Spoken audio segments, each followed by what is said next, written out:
running right at me. Annihilated by nuclear bombs. Beast is not dead. I put 4 bullets into him. Oh, you're crazy. But I saw that monster too. All I want is for someone to believe me. Contaminated.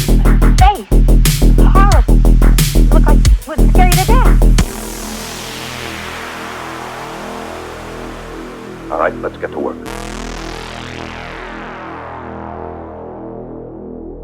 Beyond the shadows. Okay, so a pirate walks into a bar. Okay. I haven't even told the punchline yet. We're both live. A pirate walks into a bar, and he's moseying through, and he sees another pirate sitting at the bar. So he sits down next to him, and he looks over, and this pirate's got a steering wheel stuffed down in front of his pants, and he goes, he goes, "Gar, what is you have a steering wheel in your pants?" And first, the other pirate takes a little sip of his drink, sets his drink down, and he goes, "Aye, 'cause it be driving me nuts."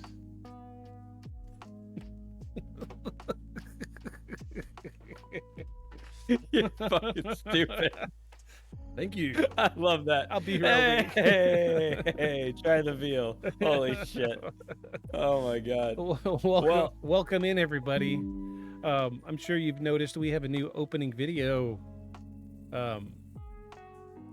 Yeah, totally new. I reworked the entire the opening video. Hopefully it's. I was gonna say, don't much say better. we. Victor spent like hours making a sweet new entry video to go along with the music that he made for our opening music. So Yeah, applause. That is dope. I love it. it kind of fits more what we're going for. You know, it's the vibe. You know, I definitely have like a classic horror movie vibe. I've always loved it. The audio clips in the opening audio are from like 1920s, 1930s horror movies, and I'm a sucker for the black and whites. Actually just got the original Blob on VHS yesterday. Did you? Yeah. Yeah. Is that where it's like looks like a pool of tar? Yeah. On the lake. Yeah. He's just Yeah, a yeah. blob. I've watched that one. Except the way I watched it was actually Mystery Science Theater 3000. Yeah. They did the Blob, and I watched it then. Yeah, I watched. That's how I first watched that movie was on Mystery Science. Yeah, half of those And audio I just clips are from kept thinking it. Yeah, I was like, it looks like. I mean, I don't know how else to phrase it, but it looks like if Swamp Thing came in the water. Yeah. That's what was chasing you. I was like, what is that? I mean, I guess it's dissolving people, but it doesn't look very scary. It looks like a grass and tar ball. Yeah. Grass and tar blob floating through the water. Oh, my browser just popped open. Hold on. Whoa. I'm doing the dual monitor things. Everything's getting a little weird. Okay, there we go. We're good. Sorry about that. Try to bring up the script. I'm running to a new setup tonight. Everything's a new setup tonight. If you haven't noticed, Aeon's got himself a new setup. If you want to. Yeah, I was jealous of your sweet Technicolor masterpiece there. So I made my own light colored version of it. Some personal effects, some art, some me stuff. So. It's cool. It's got a. So I've known you long enough to know that I saw it and immediately was like, he's done it. He's got his vibe. His vibe's in the background. Yeah, it looks great. Yeah, it looks great. It really does. Yeah, I was really happy with it. I put all of that together today, so I was rushing because I knew this morning this whole this this is a new space, so yeah, I wanted to look good for the show. I even see a plant in there. Is that not bamboo? It is bamboo, actually. So funny enough, I love bamboo. Where I live, there's a lot of people have bamboo in their yards, and they have it's kind of everywhere. I mean, most of it's not native. The native bamboo to Arkansas is like skinny little. Well, these are like some 1.5 inch wide poles that I saw, and they were near where I park, and I happened to have my Snap-on Sawzall, which is like a one-handed Sawzall thing instead of like the big plug-in thing. It's a battery-powered like Sawzall. Like, gonna get that. I'm gonna get that because Yeah. I've been making those shakuhachi flutes. Oh yeah. Yeah, these guys. I've been making these guys. That's, So, and this one actually, the tip that I cut for it, like that's the reed, but I also made like a thing out of a resin. two-part epoxy. Yeah. I actually cut the whole front of it off and then remade it Oh. with two-part epoxy. Play Yeah, us some so- notes. Let's hear some notes. I've never heard this. Can you? Well, let me push this here thing back. This one's long. This is the longest one I can make and still reach the fingering. That's what she So- said. Yeah.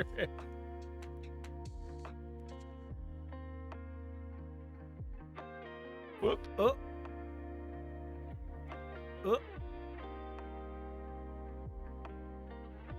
Oh no. I'm not hearing anything.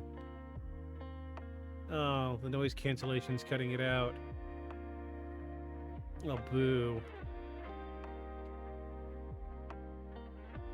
I really want to hear Well, it. I I can't. I know. Well, I actually have another one that's easier to play and plays in a different registry. This might be. Okay. This Yeah. one might work. Let's hear it. Oh, there we go.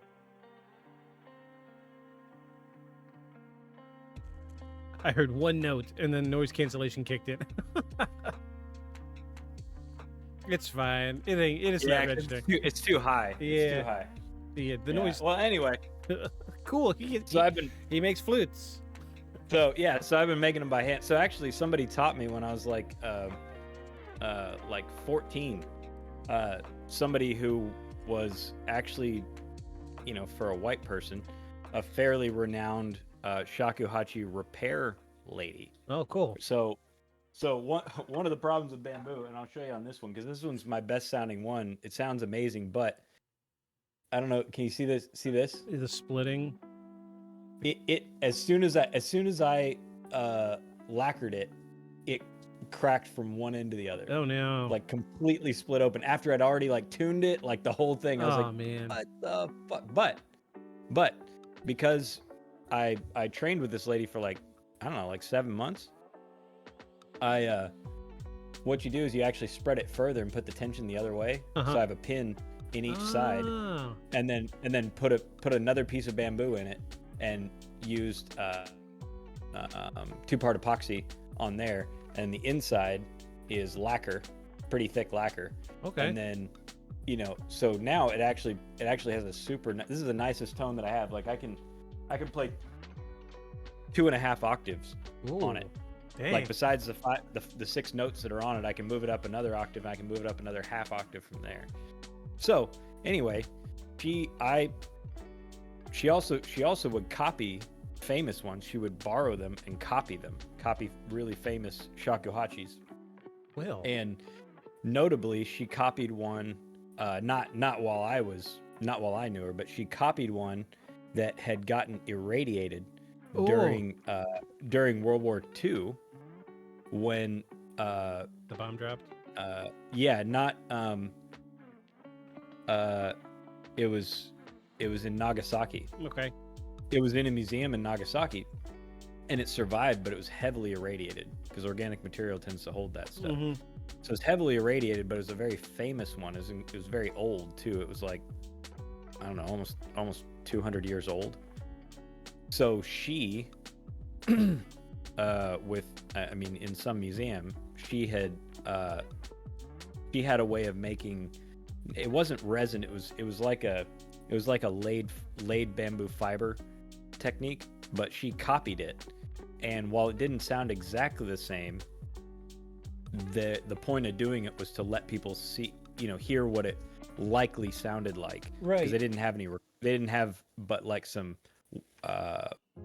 like record recordings of it, which aren't very good for Right. that. So she would do stuff like that. So she taught me how to make simple ones like this. Like a shakuhachi normally has like seven of those korums on it, and normally the tip of it is the root ball, Oh. which is super thick. Yeah. And so you taper from big to narrow, and then get slightly bigger again at the end, and that end is normally super tiny and really thick around the edge, like an inch thick all the way around the edge. So they have a particular look. None of mine look like that because I'm just using stuff that I find. But the thing that she taught me was that while purists are all about, it has to have the root ball on the end, and it has to have, so many joints, and it has to end joint to joint. Truth is, it doesn't.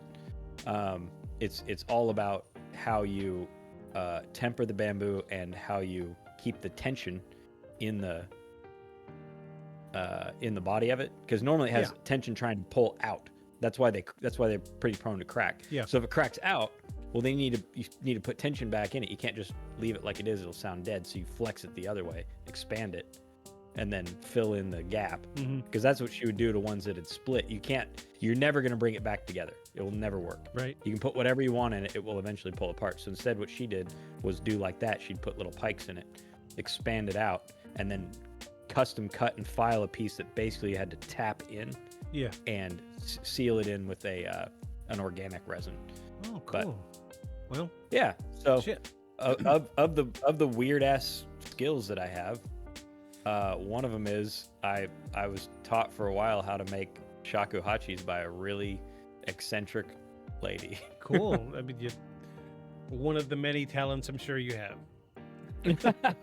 So whenever I see bamboo that I like, I cut it, because everybody else thinks of it as an intrusive species here. Yeah. Like, even in people's yards, they don't know how to trench around it to keep it from expanding. Yeah. So like, I don't know what to do. It's like getting into my swimming pool. It's making cracks in my swimming pool. It's all this. So I will, if I hear about somebody, I'll be like, hey, I'll handle that for you.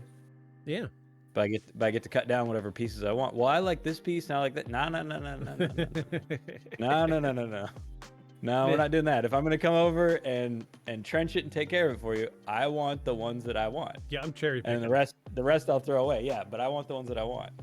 Because, I also have a walking stick that I made out of it that looks like a straight, like bullet straight walking stick. Yeah. But when you get up close to it, you can see that I actually shaved the knuckles down where they meet. And so it has this cool grain pattern that goes from the straight to the knuckle and back again, but it's perfectly straight. And super strong. I mean, I did a what do engineers call it? Pooping? No, peeing. Necessary stress impact test. I whacked it against something. Oh, okay. Yeah. I was trying to think of all the funny terms they have for failures. Oh, yeah. Like something caught on fire. It was a pyrological stress test. Yeah. It caught fire. Yeah, NASA's got a term for if, like, a spaceship blows up on launch. Oh no! What is it? Is it terrible? Oh, it's something like, an explosive data collection point. Yeah, something like that. Yeah, that's what I'm talking about. Yeah, just like that. Like, yeah, sure, the spaceship exploded, but look at all this data we collected. Right, explosive data point collection. Yeah, That's something terrible. Like that. I listen to a lot of Neil deGrasse Tyson, and he's got lots of astrophysicists out there too. So, anywho, yeah, engineers have all kinds of funny terms for failures. as in my case, it's just living my life. Those are my failures. The end. I was supposed to punch a little harder than, the joke sounded better in my head. All right. Anyway, welcome in everybody. I'm Victus. I'm Aeon. And this is Beyond the Shadows podcast. Welcome. And so we've got a new opener this week. That's our new video. That's going to be up every episode from this point forward, hitherto forward, until I decide to I get bored and rework the entry video again. But I really like that video. It's a blast. It was fun to put together, but it did take 3 hours. So we said last week we were going to cover UFOs, and I've got one for you. Yeah, and I don't know what it is. He hasn't told me. I haven't even. We didn't talk ahead about this. He even made me cover my eyes while we were prepping. Yeah. So I wouldn't see the pictures he was transferring over to the yet other computer. Yeah. That we used to run this crap. Yeah. So I was running 3 computers to do this. Now I'm running 2, and I lost the login information for the other computer, so I wasn't able to log into the old server. So now we have a new server, which is my desktop, which is an ultra wide monitor. That's why you've got a cool little gray bar now around our logo. But now I'm running dual monitors with the laptop, so it's I'm going to be looking over here a lot more because that's where my script is. But this week we have a really cool story. We had actually talked about wanting to do a case with more video, but the problem we're running into is we can find stuff with video, but there's no story. Or we can find... they don't talk about where it is or who recorded it or what the circumstances were, which is tough. Nobody cares about the story. They just want to be like, oh, I got this cool video. I'm going to post it. I want to be internet famous. So I've got a good story with a handful of pictures, but no video. Always good. That's all right. That's all right. So good pictures can do a lot. We're going to be covering the Aurora UFO incident. I've not heard of this one. Okay. At least as far as I know. So this one's kind of interesting. It sounds familiar, but it doesn't make me think of anything offhand. So this is an old one. This is pre Roswell. Good. The old ones, man, I'm gonna be honest, the newer the stuff that we find is, the harder it is to actually believe it. Yeah. Mostly because of, editing's not what editing was. And while some people do a bad job with AI, some people do a really damn good job with it. Yeah. And I have to be, like, I've seen others that they were like, I've seen some that, like, after I watch it, then they're like, this is an AI generated video. I was like, oh. Now I don't know what's real. Yeah. Now I don't know what's real. So I had bounced back and forth in my brain how I wanted to start this. I've got stuff written out. We'll read this, but I'm going to start with a piece of evidence. Also, not that we have any sponsors, just in case anybody was wondering, we don't. But I thought of the other day, I was like, who would be a cool sponsor to have for the show? But that we could probably get, because I probably wouldn't pay a whole lot. Sharpie. Yeah, Sharpies, like the markers. Yeah. And we just start doing diagrams in the background. Yeah, we could do like a whiteboard. Cool. Yeah. Sharpie. Or dry erase, whatever company that is that says dry erase. Erase, right? capital E. Yeah, capital erase. Capital E hyphen race. Yeah, and one that I used to want because for some of you have heard me talk about it on here before, I used to own a motorsports performance shop. And we would always drop video. Whenever we drop videos, we would always make sure to have a can of NOS in the video, because we drank it all the damn time. Like we worked a lot of hours and we drank it all the damn time because in Arkansas it's just hot. It's hot, and we would just I'd buy them by the square at Sam's. Yeah. And so we'd always have it in there. And we made one video that was like, it was about a car that we were building, but a young guy that worked for me, I was following behind him with the camera. I was like, hey, fill-in name, what are you drinking there? He turned around, he's like, NOS. No. I was like, how many of those you had today? He's like, this is probably number 3. I was like, what time is it? He's like, 10 o'clock. He's like, it's not like I want a sponsorship or anything. Yeah, NOS. Yeah, we would never stoop that low. We would never stoop that low. I was like, fill in name, the labels to the side. It's product placement. He's like, oh. Yeah, we would never stoop that low. I would never blatantly show a label of a Voodoo Ranger New Belgium IPA can on the show or anything. The delicious, bold, rich taste that I know and love. So yeah, I don't know. I was just thinking of that. That made me think of that. All right, let's see. All right, tell us about it. Let me pull up this. We've got a newspaper clipping from 1897. Oh dang, that's like, we're talking way before. Yeah. Okay. So this was in. This was in Aurora, from Aurora, Texas. It's funny that you referenced, you're like, yeah, this was before Roswell. I was thinking like, oh, okay, so it was like the 20s. 1897. 1897. I know, but you were like, it was before you used Roswell as your reference point. So I'm like, oh, okay. So it was like, I didn't know you meant it was like 60 years before. This is an old one. So I'm just going to read this article, and then we're going to dive into what I got written out. Okay. A windmill demolishes it. Aroura, Wise County, Texas, April 17. About 6 o'clock this morning, the early risers of Aurora were astonished at the sudden appearance of the airship which had been sailing through the country. Excuse me. It was traveling due north at much nearer than the Earth than ever before. Evidently, some of the machinery was out of order, for it was making a speed of only 10 or 12 miles an hour and gradually settling towards the Earth. It sailed directly over the public square, and when it reached the north part of town, collided with the tower of Judge Proctor's windmill and went to pieces with a terrific explosion, scattering debris over several acres of ground, wrecking the windmill, water tank, and destroying the judge's flower garden. The pilot of the ship is supposed to have been the only one on board, and while his remains are badly disfigured, enough of the original has been picked up to show that he was not an inhabitant of this world.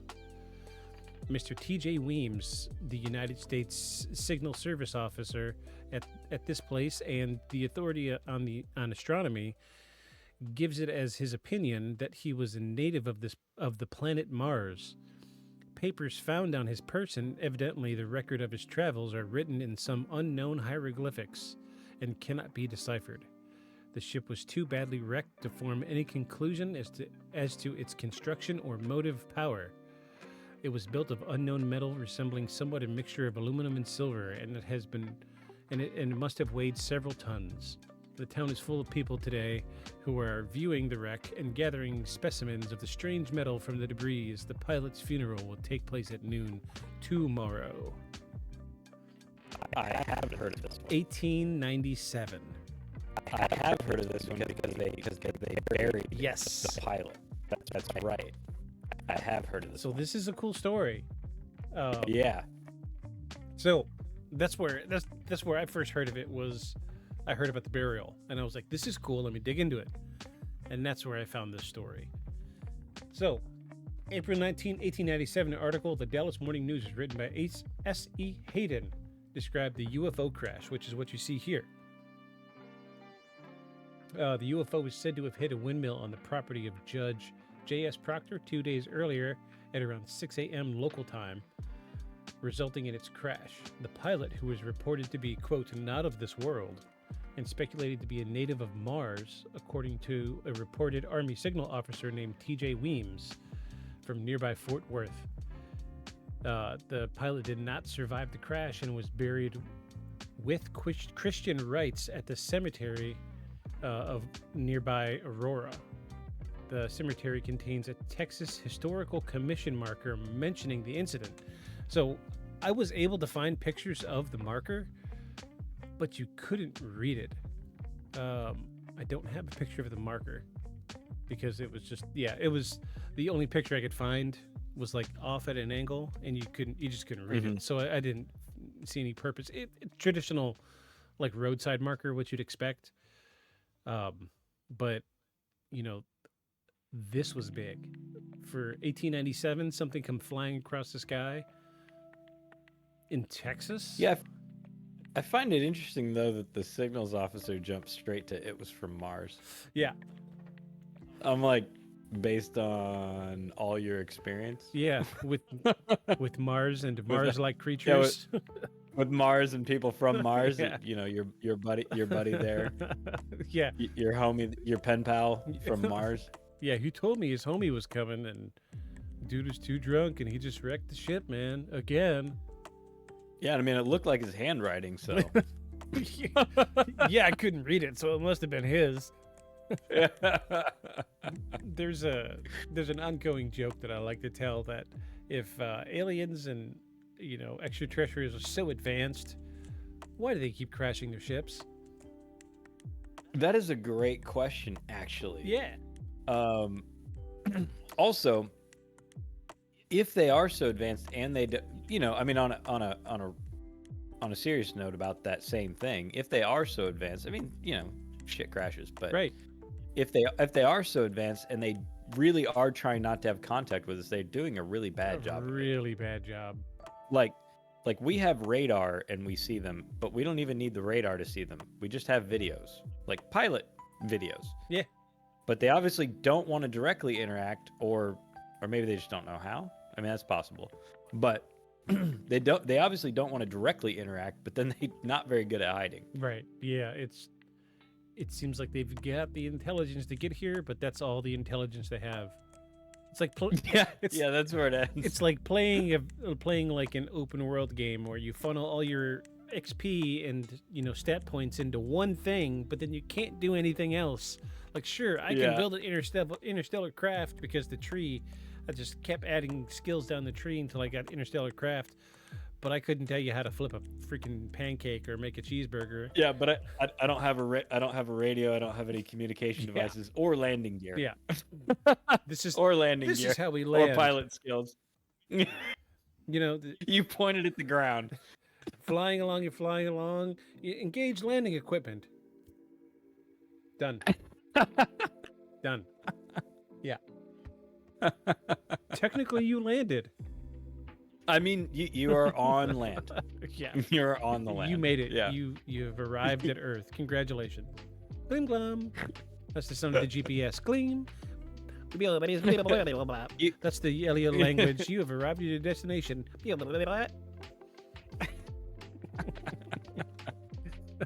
Oh my god. Poor aliens. Poor aliens. Poor aliens. Reportedly, wreckage from the crash site was dumped into a nearby well located under the damaged windmill, while some ended up in the alien. With the alien in the grave. Adding to the mystery was the story of Mr. Brawley Oates, who purchased Judge Proctor's property around 1935. Oates cleaned out the debris from the well in order to use it as a water source, but later developed an extremely severe case of arthritis, which he claimed to be the result of contaminated water from the wreckage dumped into the well. As a result, Oates sealed the well with a concrete slab and placed an outbuilding on top of it. According to writing on the concrete slab, this was done in 1945. So apparently radiation does not cause any other kind of sickness now. It just causes arthritis. It's not old age anymore. Just causes arthritis. Yep. Yeah. So. Yeah, it couldn't be that it was 40 something years later. Right? Yeah. So, like you said, and still in the early 1900s, no one had any, we had all kinds of great treatment for arthritis. Then.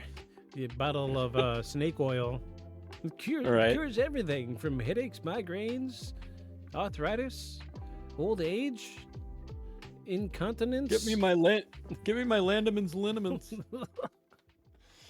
Blindness, deafness, lopsidedness, cross-eyedness. Cloudy weather, it cures everything. Yeah. So, like you said, he was buried in 1897. This is where the hysteria starts, because at first they buried him with a marked grave. Okay. And that's the way it stayed for a very long time, until so many people were coming to the grave trying to steal the head marker that they removed the original head marker. So if I remember correctly, they used some of the hieroglyphics from what they found in the guy's notes as the head marker, or on the head marker. So I'm gonna show you what the original head marker looked like. Is it a drawing? No, this is the original. Oh, I'm sorry. It's not hieroglyphics. So this is the original head marker from 1897, and it's a depiction of the craft. okay. This is no longer there. This was removed. I don't know the exact year this was removed, but this is the original head marker that was removed recently-ish, and they had a problem with people trying to dig up the grave. So, did they also employ their local cavemen to? Apparently. Edge out the design. You know, I mean, I'm, I mean, I know that they're probably, that they're, I mean, they're doing them all by hand then, but I'm like, it looks like somebody just doled out their drill bit for three, yeah. three recesses and then couldn't quite hammer a curved line, and so they had to redo it Yeah, look right in there. one There's section. Yeah, right, yeah. Yeah, they had to go back and redo it. Yeah, see? See? They had to go back and redo it to get a more sausage-like shape. but Looks like a smoky link. so yeah, this is very traditional. So when you hear UFO, you think flying saucer. So the Right. the reports are that this was cigar shaped. Yeah, So yeah. cigar shaped is the not as well known, but it's like the number 2 UFO shape. Mm-hmm. So growing up, Yeah. I heard cigar shaped, and I'm thinking like a hot dog, right? Mm-hmm. Yeah, Well, like a blimp. right. Well, it doesn't give much. A hot dog can be this big, or it could be the size of the Esquire Wienermobile. Right. So my thinking when I was a kid was like this big, long hot dog shaped thing. But in reality, we're looking at a craft that was something like the military Tic Tac video. Mm-hmm. So Although this rendering of it on this stone looks to me more like somebody mistook a saucer for a sausage yeah, because of the way they were looking at it. Yeah. It seems to me like it was actually a saucer, but they were seeing it two-dimensionally and they weren't seeing an edge. yeah, So they thought of it as cigar shaped. But yeah, the military Tic Tac one. I think everybody thinks of UFO, or most people that don't look into it, when somebody says UFO, they just assume that it was a saucer shape. right. But like you said, a lot of the military stuff are the flipping Tic Tac thing. Oh yeah, and that thing's wild. It's all over the place. Mm-hmm. Like not just how it moves, but yeah, It tumbles, flips tumbles, this way, it- goes like that. Yeah, It- does hoopty hoops all over the and place. yeah. Yeah. But we do have another article here, or a clipping. Okay. Clipping from. This is from the San Francisco Morning News in November. The Call from San Francisco. This is an artist rendition of what they saw. So let me really zoom in on this picture here. So it's Looks like some Jules Verne's stuff. it really does. Yeah. It's definitely cigar shaped. This is what I would call cigar. So Yeah. when you think of a cigar, my brain goes immediately to like cartoon cigars. Right. Right. Like all the crows had in Dumbo. a Dumbo. Yeah. Yeah. But cigars are very tapered. So real cigars are hand rolled leaves, and I hate to put it this They way. look more. I hate to put it this look way, like a but turd. yeah, it looks like a turd. Yeah, you're gonna say a turd. I knew you were. Yeah, they look like one that the dog pinched off. Yeah, that's exactly what. Yeah. So this is Yeah. when I say cigar shape, that's what we're talking about. But Mhm. this is the first time that I've seen any kind of UFO represented with any type of wings. Yeah, same here. And like I said, the wings look, like I said, very Jules Verne. Yeah. Looks like though, that might be because of the people that were seeing it at the time. Maybe. They just, maybe they saw light and assumed that they were wings because they assumed it had to have wings because it was in the sky. Right. Because they look like wood lattice fabric wings. Yeah. Like they look like some stuff the Wright brothers would put together Absolutely. on a steampunk ship, on a steampunk blimp. Yeah, very steampunky. Yeah, it looks very steampunky. So the article here says, so this is from November 23, 1896. Wait. When was... But this happened in 1897. What?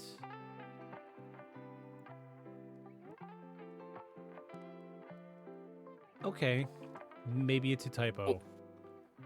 we'll chalk it up to a typo for now. Well, this also acts like somebody's claiming they made this. Oh, okay. Yeah, the winged ship in the sky, it cleaves the air with pinions like a huge condor. It says, all Sacramento sees the new wonder, and then underneath it says, the inventor's lawyer describes the machine and says it is genuine. The great airship. It was seen soaring near San Jose at midnight.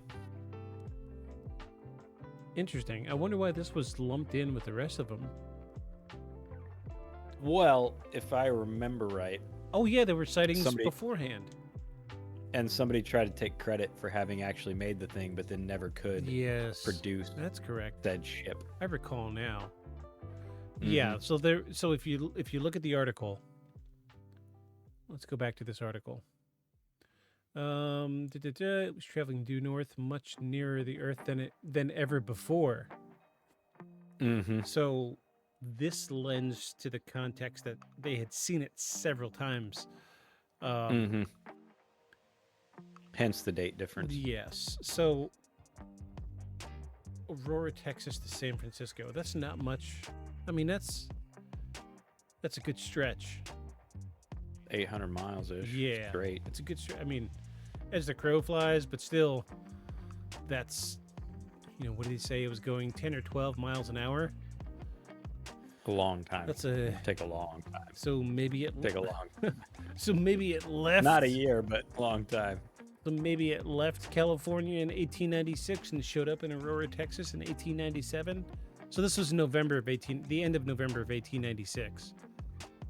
Oh, okay. Well, and like I said, they claim to have seen it several times. Yeah, if I remember right, a guy claimed to have made the craft that everybody was seeing, trying to capitalize on the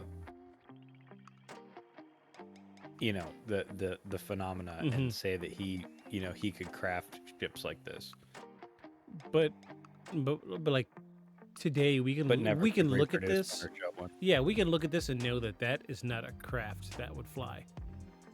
Not if it was made by us. No, not under conventional means. So no, for sure not. I mean, not unless it's just a blimp. So I mean, but even still, a blimp wouldn't have wings. It would have like a stabilizer, but that's it. Yeah, I mean, it shouldn't have wings, but I mean, this dude probably doesn't know what he's doing. Yeah, this feels like so.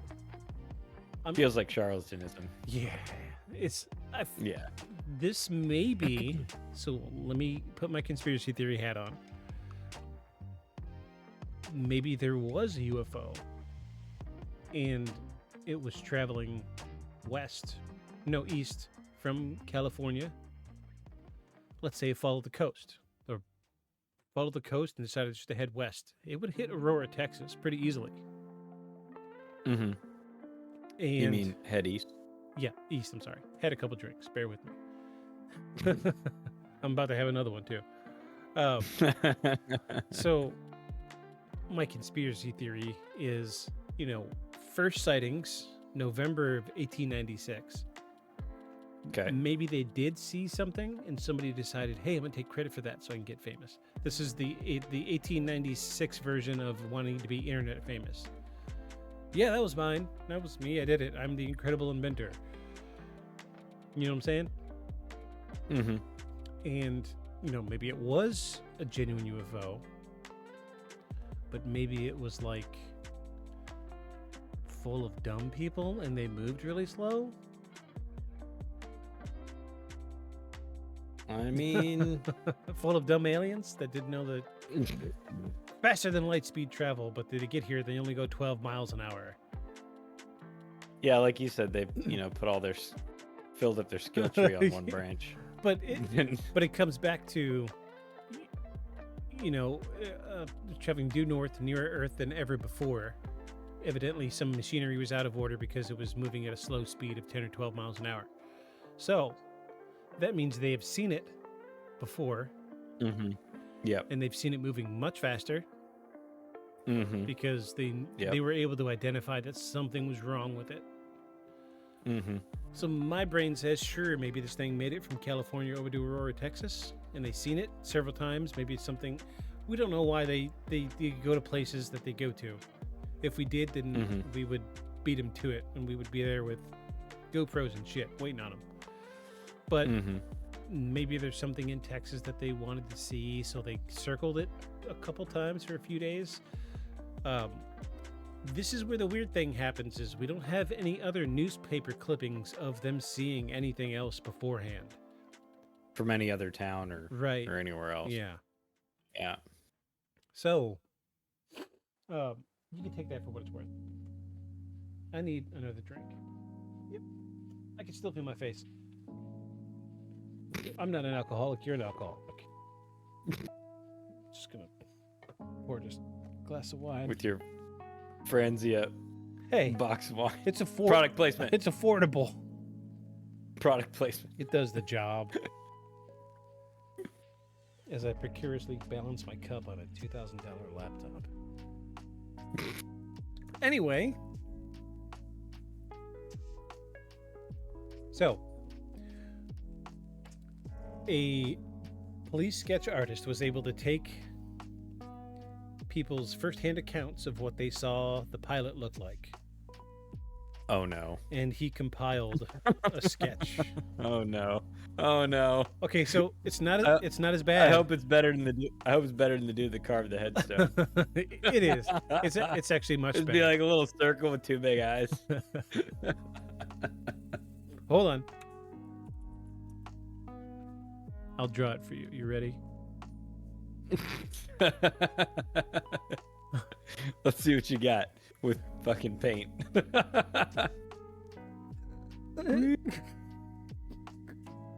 You don't have your Etch-a-Sketch setting on, do you? No. Okay, so he's got one ear. Okay. Yeah, that's an ear. There you go. Artist rendering.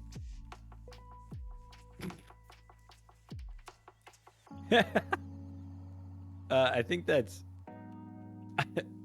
Jack Skellington. Is it? Is it Jack Skellington?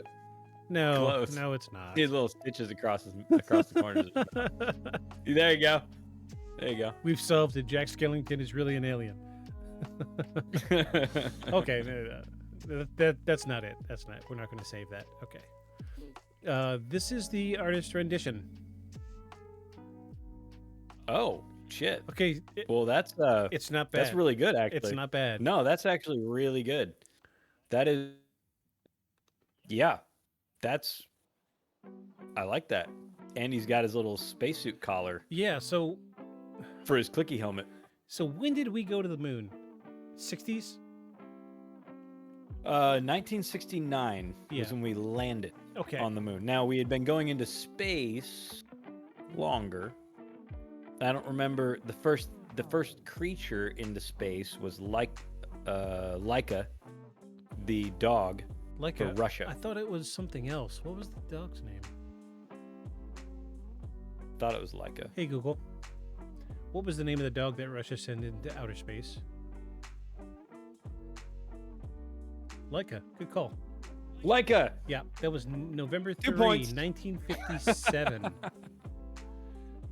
Yeah, so that was the first living creature into space, and it had a doggy space helmet. Okay, so that was 1957. So way later So this was than this. 1897, and they were able to describe the color. So 60 years before. Yeah, they were able to describe the air sealing color that's on what we see on spacesuits today.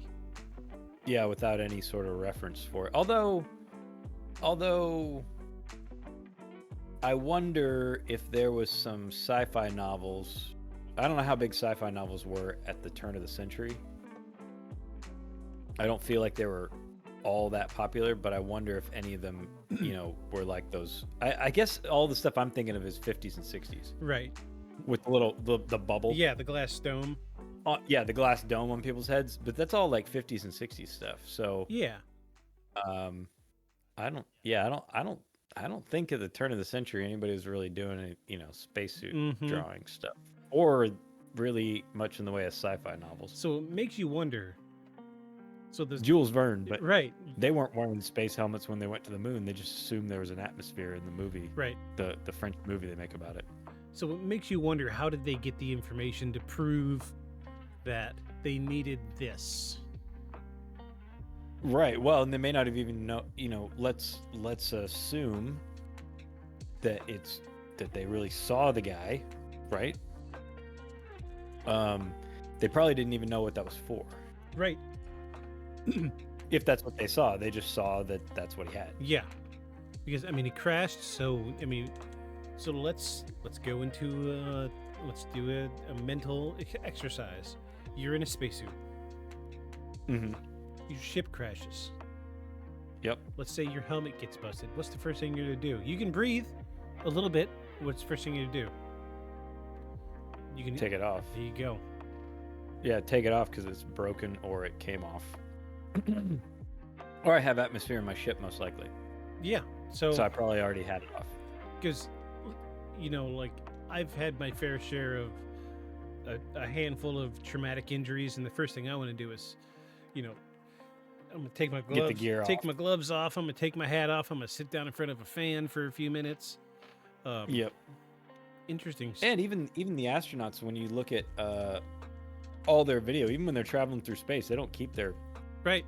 they Yeah. don't keep their helmet on because it's one, it condensates, and two, it's not. I mean, they have backups. If it starts to leak, they know, and then they have procedures. They lock it on and put everything on. They have the rest. They have the undersuit on, but they don't have their like extra vehicular walk suit on. Right. Like they don't chill with that on. They just had their their pullover onesie thing, their zip up onesies.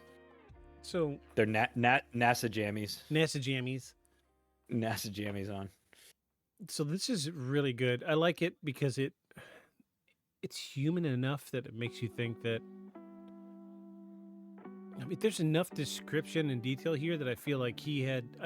I want to see he had like 5 or 6 firsthand accounts of the description of what the pilot looked like, Mm-hmm. and he was able to put this together.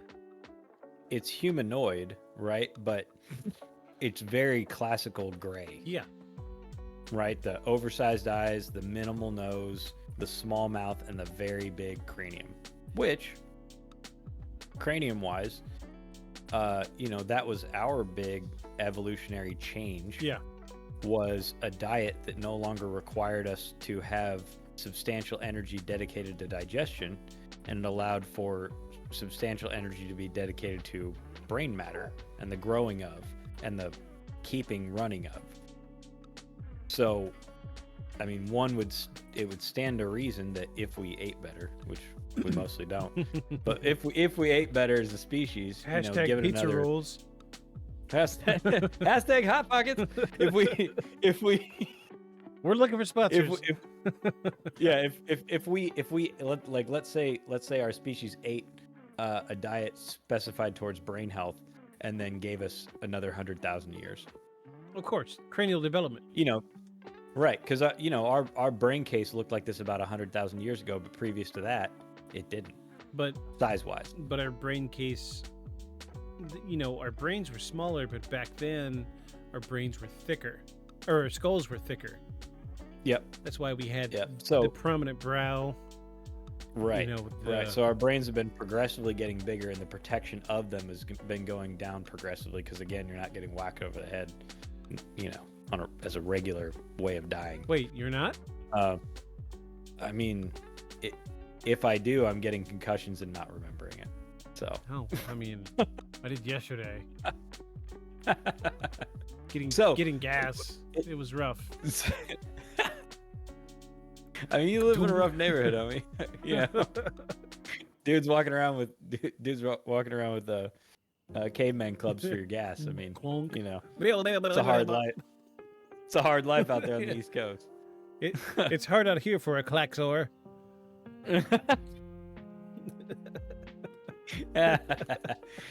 But so the big brain case thing always kind of interested me with the grays, because the way they're always drawn is like it's almost like evolutionarily they've had less and less energy put towards their body. Yep. Generally. Yep. And almost all of it going progressively towards their cranium, and that's assuming that that's where their brain is. I mean, every mammal on this planet has a brain in the same place, and most non-mammals have a brain in the same place. Even insects predominantly have their couple of neurons right up in the head section near where the eye holes are. Yeah. So it stands to reason that there is a energy conservation reason for that. So it would be likely that another carbon-based organic species would do the same. Correct. Absolutely correct. And I'm not sure if it was it Darwin that said it or somebody else, that the larger the cranium, the larger the brain, but we've proven that to not be, true. What's the one that's got the brain the size of a walnut, but they're gigantic? It's not the elephant. It's like the sperm whale. Oh, the blue whales. Yeah. Blue whales, but they have a huge nervous system that acts like the gray matter. Like your spinal cord is also gray matter. Right. Like the center of your spinal cord. And a lot of, they've found that, actually I actually talked to a guy that I met through inquiring about something else entirely, but his line of research was they essentially hooked up electrodes through the entire body, and then would send signals from one part of the body and then see where it registered on an MRI in the brain. But what they noticed was, in some cases, these signals routed through weird places. Like an injury to the finger, the signal would route through the gut before it went to the brain. Huh. So and he was like, they were noticing this, and he's like, whatever, I think it's an anomaly. We're not concerned with that. We're talking about, we're looking into where in the brain this stuff is, going, like getting high definition images. That was his purpose. Yeah. But he had to change his entire route of study and change everything that he does for his neuro research into why does it route through these other parts of the body that seemingly have nothing to do with, an injury to the finger or a poke to the toe. Right. Why does it go through the large intestine first to get to the brain? That doesn't make any sense if you want to get something there the fastest. Why does it route all the way over to the gut and then back out of the gut system and then into the head? Yeah. So So I lost my train says of that a thought. lot. Well, so what I was saying is that a lot more of your body. They think that a lot more of your body does a lot more of your mental computation than just your brain. Right. And that's how you explain, an animal the size of like, a blue whale being able to control and feel so much, because they have very sensitive skin, for instance. Yeah. They can feel, water currents. They can feel temperature differentials over their huge body, which allows them to sense where jet streams are through the water. And they think that the way it's able to do that with a substantially smaller brain, given its overall size, that it's because a lot of its neural processing has been allocated to actual nerve fibers and gray matter that extends out as long spinal cord-like bits through their body. So like an extension of the brain. Right. Because your spinal column is, a weird way to think of it is actually like your brain is an infestation in your body that's managed to worm its way into every system in the rest of it. Right. Like, because if you look at an X-ray of it looks like a creature sitting inside your body, right? You have the brain, your spinal column, and all your nerves. It looks like it looks like a parasite inside of an agglomeration of other body parts. So, a lot of that is actually doing a lot of the computation, which would explain why your reaction to stuff like why you move your hand before you actually feel the pain when you touch something hot. Right. Because the thinking is that it doesn't actually have to get to your brain to know that it's hot. It knew that your hand knew that it was hot before your brain got a chance to process it. That was also part of his study. So if you're acting before you're actually reacting, the reaction is the, oh shit, my hand hurts. Except you moved before you ever knew your hand hurt. Which makes sense, again, evolutionarily, that you would find a way to avoid something hot or sharp without having to send the process all the way to your brain and then send it all the way back. If the area itself could react Right. to, and be connected and control muscles directly that it's near. So, you don't have to have a big brain to be smart, but, the larger the brain is versus the size of the body that it controls means that more of the brain is allocated to things that are not nervous system related. Right. Like all of our pondering. like humans, endless pondering. The vast majority of our brain is not dedicated towards nerve endings and bodily processes. Your brain doesn't communicate with your stomach constantly to tell it how to digest stuff or how to move stuff. It does it on its own, based on its own nerve clusters around it. The vast majority of our brain is occupied with back chatter. Yeah. I'm gonna throw this out there because I haven't told anybody yet. But I passed out at work the other day. From what? This just made me think of it. So, I have the hiccups now because I'm trying to clear my throat. Excuse me. You have to deal with my hiccups now. So I was drilling through a piece of starboard, which is what we use for repairing, like, let's say you've got a 3-inch hole in your console of your boat. Mm-hmm. But you only need a 2-inch hole. Okay, I got you. So we'll put a big square plate of starboard over it. Okay. And then drill the right size hole in it. Oh, that just knocked my ear off. It's starboard's great. It doesn't rot. It's like high compression plastics. Okay. And so I was drilling my 4 holes, so 1 in each corner. Just screw the plate down. And my dumbass, I was holding it while I was drilling it instead of putting it down on something and drilling through it. And I drilled through the first hole and I hit my thumb with the drill bit. Fun. Yeah. So immediately I knew I hurt myself. Stopped. Wrapped my thumb up in a rag, went to the bathroom, cleaned it up, and like immediately my body went into shock. Oh. I was getting the cold sweats. I was like, oh, I need to sit down. I don't feel good.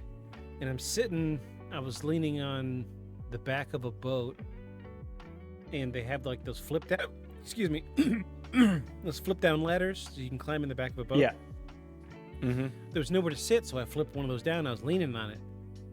And I was talking to my coworker. I was like, man, I just don't feel good. I was like, I just need to cool off for a second. So I took my hat off and I got the fan pointed at me and it's blowing on me.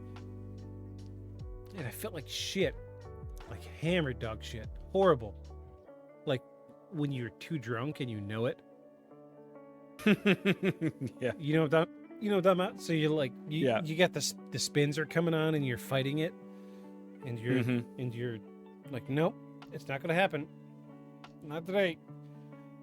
Here it comes. And then you throw up and you feel better. Mm-hmm. But this was coming on and it was the cold sweats is what got to me. Because when I feel the cold sweats, that's when I know I did something. Mm-hmm. And I didn't know at the time, but I probably fucking hiccups. I probably hit a nerve in my thumb because it's healed now, but it is tender like I just did it. Yeah. So I think I hit a nerve in my thumb. So I'm leaning on this ladder, and I'm fucking sweating, and it's like saturating my shirt, and I'm like, fuck, these guys are gonna think I fucked up real bad. It's like I've only been here for a month. I don't want these guys to fire me. And I remember like it was creeping in, like the white fuzzies were creeping in. So I knew I was getting ready to pass out. That's why I leaned against the ladder. Mm-hmm. And then next thing you know, I felt like the ladder running down my back, and I slumped to the ground, and I felt myself doing. Oh yeah. And it reminded me of when like somebody chokes you out just for fun, and you do a couple floppies before you wake up. Us 90s kids remember that, yes. Yeah. So All the dumb I felt shit. I felt the ladder down my back, and then I felt the ground because I hit hard Mhm. because it was like 4 foot off the ground. And then I did a couple floppies, and then like stood up really quick, and I looked around, make sure nobody saw me. God damn you! I hate these fucking hiccups. But yeah, I passed out for like a split second from just poking my thumb with a drill bit. Mm. But it drives the point home to what you were saying about your nervous system being extended from brain. Like, Yeah. my brain knew that I hurt myself, and it was like not a delayed reaction, but it was an obtuse reaction. Yeah, I yeah, don't- versus the actual pain that you felt. Yeah. Yeah, and that's that is what I'm getting at, is that, the rest of your body does a lot more of the computation for actual appendages Yeah, than your brain itself. Your brain itself is much more, at least for us, your brain itself is much more occupied with recognizing patterns that you're looking at all the time, where the horizon line is. You're doing all kinds of that sort of spatial orientation, relational orientation, things like that. You're doing a lot of that stuff with your brain. The stuff that your arms and legs are doing are mostly autopilot, except when you like when you walk and swing your arms, you're not thinking swing my arm, swing my arm, swing my arm. yeah, You do that as a reaction, as a nervous reaction to having already learned it. Once you've learned it, Yeah. your brain's not doing that. Now, when you approach a wall and think jump, that's a volitional thought that you're doing in your brain. But when you're walking and balancing, your brain is predominantly not doing that. So It's a reaction. It's a nerve reaction. I don't precisely remember why we went in that tangent, but Well, because we were saying that brains don't necessarily made a made big make you a head. smarter animal. Yeah. Yeah, it doesn't necessarily, a lot of brain doesn't necessarily mean a big head, but I do think for humanoid creatures and tool building creatures, it seems to relate to, creatures that do a lot of pattern recognition and a lot of tool use seem to develop large brains. Right. Now I'm back with you. Yeah. Way off the thread, and now we're back on it. Yeah, we're back. We're here all night. Yeah. So thank you for taking that so I could hiccup in silence and suffer. I'm here for you. So usually my hiccups will last for like a half hour. So I'm really hoping if I just keep talking that maybe they're going to They'll go away. Yeah. Stop thinking about it. You're yeah. thinking them into existence. We're going to go on to, I think we have another newspaper clipping here. Oh, no. Okay. This is this was another artist rendition of what they saw from the crash. Oh, that's really good. I like that. So yeah, this is another very traditional cigar shape. Mm-hmm. And I think I remember hearing something about it leaving a smoke trail, Mm-hmm. which is another reason why they knew that it was having some mechanical complications. So this thing left a smoke trail through the sky and crashed into the windmill. And this is the artist rendition. If you look really closely, you'll see it actually has like some hieroglyphics or something on the side of the hull here. Ah, yeah. Yeah, I see that. I wonder too. I wonder too, because at least in this picture, it gives the impression there's not a lot else around. Like, Right. it's dude's farm. It's his farm. Right. I mean, he has his own windmill for pumping the water up out of the well, and not that there was a whole lot of connected water then, but I'm saying that in this drawing, they make it look like he's kind of out of the way. And if I remember right, even now, the place where the crash was is still not particularly in town. Let's find out. And so I wonder if the pilot, as he was crashing, was like, man, maybe if I crash near this obviously, built thing, maybe I can get some help. Right. Yeah, that makes sense. Because in that picture, I mean, obviously he's crashing, but in that picture, the smoke trail, the rendition of it is curving like he's aiming for the farm to like land at the farm. Ooh, I hope this one says UFO crash on it, like that one I in Africa did. I tried. That was cool. That was really cool. Oh, it's not giving me anything on Google Maps. It's not get if you type in the farm. No. I mean, even still. So, this is Aurora.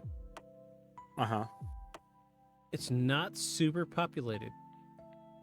No, everything's kind of spread out, and this is 130 years on from then.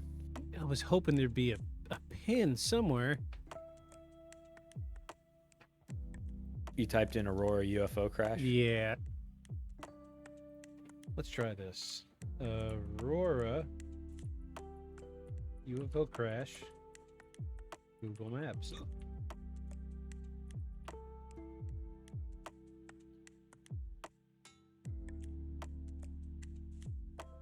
Searching, computating. Yeah, it just shows Aurora. Oh, okay. Okay. Oh, But that's- look, there's the cemetery. Oh, there you go. I mean, you could tell even today. It's not super dense. No. And this, like I said, it's 130 years later. So, I imagine Dude's Farm was out in the middle of nowhere, which makes me wonder. I mean, again, this is all purely speculation, but I'm saying if you... Oh, hey. Is that the well? That's the grave marker. Oh, that's the grave marker. Oh, sweet. So this is something we haven't touched on yet. Let me go back to the pictures. So the headstone, the original headstone, the one that looked like it was carved by a third grader. Yep, that one. Got it. The people kept trying to steal it and then dig up the grave because they wanted to see the alien or the pilot. Right. Because who wouldn't? So they placed a giant concrete slab or a stone, a large stone over the top of it. And this is the way it's been for years now. Okay. So a huge stone to keep people from digging it up. Okay. Makes sense. And the legend goes that they removed the headstone to keep people from digging it up, but they put this in place to kind of identify the marker. They buried somebody there, so they wanted to mark the grave. Right. So people will show up and leave trinkets. Hmm. And I think it was just last year or the year before they removed this stone. Oh, really? Yeah. What for? Well, my research says that there was no actual definitive proof that it was a grave marker. So Okay. they wanted the real estate for new headstones. Ah, because it is in the middle of the cemetery. Yes. So, And no death certificate right. for an alien. Of course. So you can find, if you look on Google, there's pictures of like before and after. So there's like this huge cemetery, and then there's this stone, and you can see where people have been walking all around it. There's a path all over the place just to go to this stone. Mm. And they said that it was like bad for traffic, bad for whatever. You know, you don't want people walking Right. all over a cemetery. Yeah, because a lot of fans are looking for So where the alien is buried. So they removed the stone, and now there's like 4 vacant lots, air quotes there, in place where this stone used to be. And it honestly makes me a little sad, but this is the trend now, or up until recently, is people would go to the cemetery and then leave, you know, trinkets, odds and ends, lots of coins. I see pennies and dimes and nickels, a little toy Sharpie. car. Yeah, there's a Sharpie. I see an XLR cable. Yes, I see a wristband. Yeah, that is an XLR cable. What the hell? A Man of War jellyfish, perhaps. Perhaps. That's got. I see a cotton ball. I see a little. A vinyl sticker here. Yep. Some sort of piece of coral looking thing. Some peace signs, another pen. That's a guitar pick. Yep, another little piece of electronic there, like that black thing with cables coming out of it. Yeah, it's maybe like a charging cable for a phone. I don't know. Maybe. But then, like Huh. some people left flowers. Like there's 1, 2, 3. Yeah. At, There's a bunch of fake flowers. at least 3 sets of flowers. Some ink pens, which is kind of weird, I guess. Maybe some pocket lint. I don't know. So A washer, a peace sign. a peace. Yeah, I Yeah. saw the peace sign. Looks like a copper washer above it, or something. Maybe it's not. It's something else. Yeah, it's really strange that people are leaving some of these things. Oh, not that. I like the XLR cable though. I mean, it is like, what do you leave for an alien? What? We like- like- that's better. Some figurines and stuff. Yeah, like somebody dropped a couple figurines, a crystal, a couple crystals. That's obviously a note of some kind. I can't read the writing, but a rubber duck. Yep, a cow rubber duck. Or is it stars? That's a cow. Is it a cow? Yeah. Okay, that's what I first thought was a dairy cow duck. Then like an arcade token right there. That's weird. Maybe. That's interesting. Maybe. I want to say there was even a show that covered this, and they almost got the now owner of the farm. They found the concrete capped well, Yeah. and were trying to get him to let them jackhammer open the concrete plug, but I think he said no. Yeah. I can see that. Probably because I also think that I think one reason was he didn't want people coming there like they already do to the cemetery, and I think he decided he just wanted to leave it unknown. I think he said it would, if they opened it up and there was nothing there, it would make him really sad. Yeah, I get that. Yeah, because he said it was somehow comforting, thinking that something from another galaxy or another planet came and the remnants of it are down in his well on his land. Right. And something about disturbing the ghost of an alien traveler. Bunch of superstitious hoo-ha. Cemetery Road. Oh. There we go. If you're an alien and you crash on another planet and you haunt something, does your ghost stay on that planet to haunt things? Or does it go back to your own planet? Do ghosts travel interplanetarily? That is a good question. These are the hard-hitting questions Beyond the Shadows is trying to answer.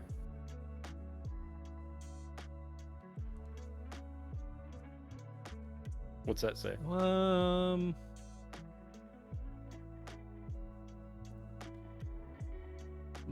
Just about the cemetery? Yeah, but an epidemic that killed a bunch of people. Oh, wait, okay. here we go. The gravestone of blah, blah, blah, don't know why, but because the legend that a spaceship crashed nearby in 1897 and the pilot killed in the crash was buried here. Oh, so Texas even made a plaque for it. Yeah, it's on the plaque. So That's cool. So there's a picture of the stone. There's another picture of the stone. Dude dropped a. Oh look! So What is it? So that's dated 2024. Oh, so it's still there. It's still somewhere. And then What is that? a rated card. Oh, okay. A rated basketball card? Yeah. Huh. All right. Lots of. Oh, look at this! Wow. Oh, wow. That's a lot of stuff. Yeah. That is a lot of stuff. Oh, geez. Wow. There's like rocks with aliens painted on them. Notes. There's a lot of painted rocks.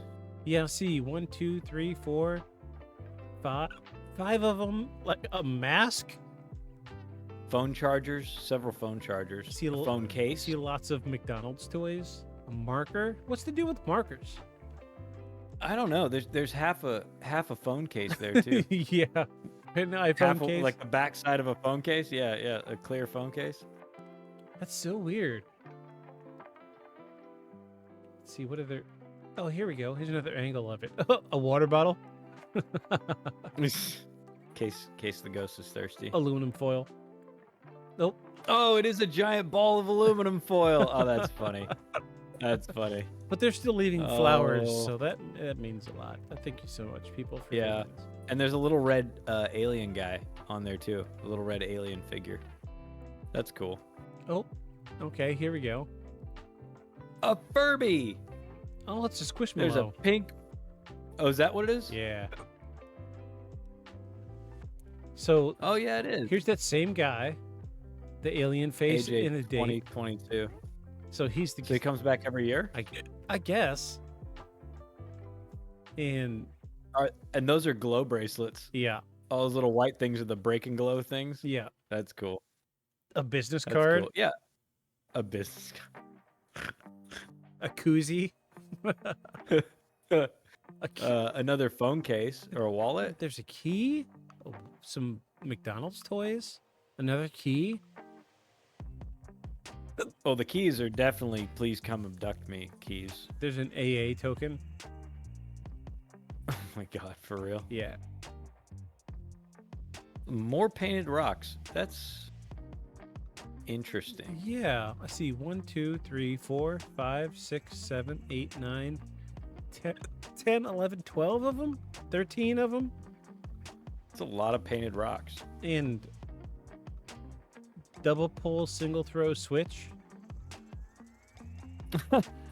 Yeah, the electronics thing is interesting. Yeah. A lot of phone chargers and random electronics pulled out of stuff. Yeah, it's weird. Like there's a little rubber alien. That's really interesting that people are leaving stuff like this on the headstone or the marker. Oh, Yeah, on the marker. yeah, somebody posted the article in Google Maps. Oh, okay. Okay. That's That makes cool. sense. Well, that's interesting. Cool. I'm glad I was able to back that up a little bit. Yeah, that's neat. I like that so many people write and leave stuff.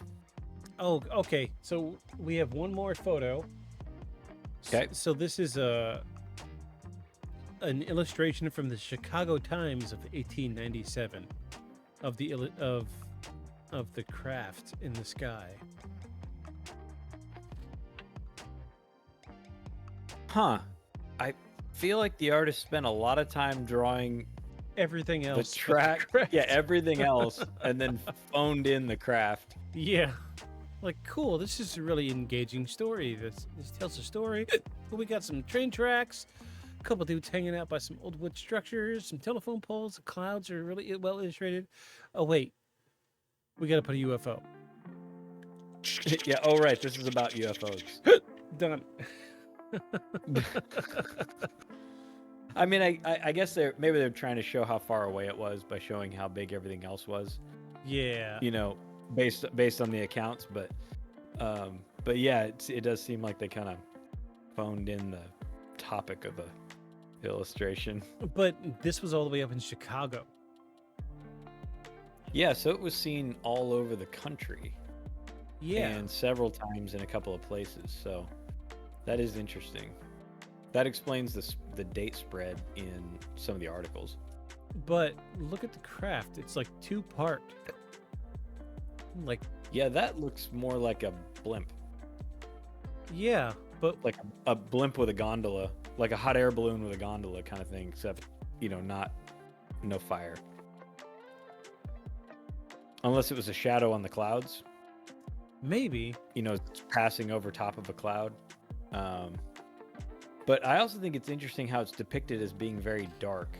The craft itself Yeah. is depicted as being dark, because if you look in the rest of the picture where the light's coming from, it should be shining on this side of the craft. Yeah. And so the craft should not appear that dark unless it's actually black.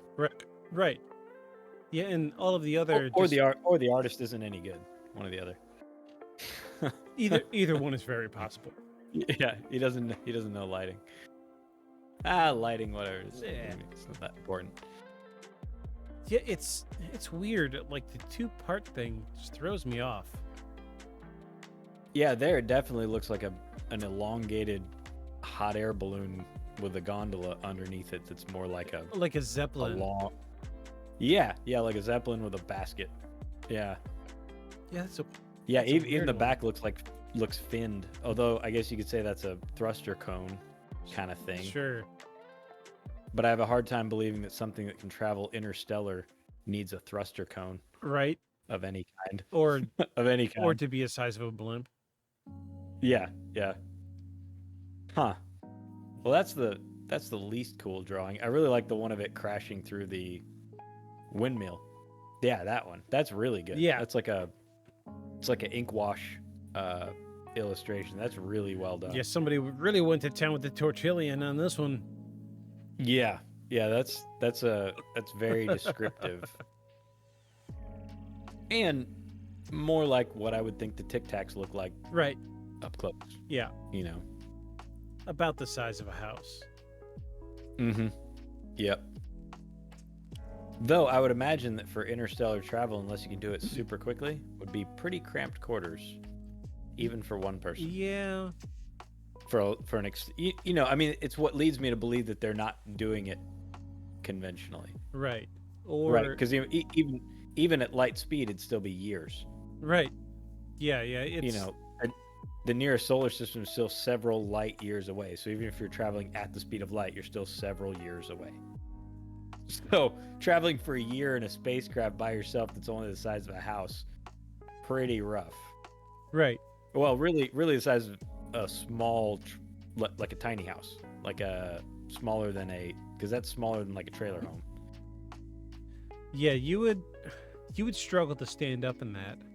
Well, it Mhm. depends on how tall you are. I mean, he's tiny. Yeah, I was gonna say. I mean, he looks like he's, he might be tiny. They don't really describe how big he is. All right. So we've touched on And a I- lot of things. Go ahead. Well, I guess I'm still curious. I know that like people took objects and they said that they threw some of it down a well, but they describe it as being like a 20-ton object earlier. Yeah. So 20 tons of anything, even steel, is a lot of material.